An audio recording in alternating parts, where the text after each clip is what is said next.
bizni tashvishlarimizni, tushkunliklarimizni, g'amlarimizni, xavotirlarimizni ko'paytiradigan bitta fikr bor.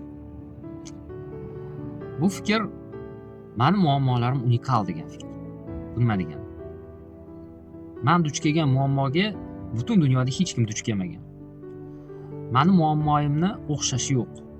Hech kim shu kungacha va hozir manchalik mana shu narsadan aytaylik azob chekmayapti. Agar mana shu fikr sizda shakllanib qoladigan bo'lsa, birinchi navbatda o'zingizni muammongizga o'xshagan muammolarga duch kelgan insonlarni qidiring.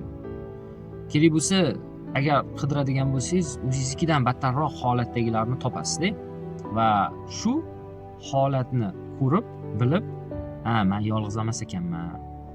Bunaqa holatda men bir o'zim emas ekanman degan fikrga agar kela olsangiz va o'zingizdagi mani muammoyim, mani holatim eng dahshati, eng unikali, o'xshash yo'q degan narsani o'rniga bu muammoga boshqalar ham uchrayapti. Boshqalar har kuni uchrayotgan bo'lishi mumkin. Mendan ko'proq, dahshatliroq darajada uchrayotgan insonlar bor degan fikrga kela olsangiz, ya'ni o'zingizni fikringizni o'zgartira olsangiz, o'zingizni tashvishlaringizni kamida sal bo'lsa ham kamaytirasiz.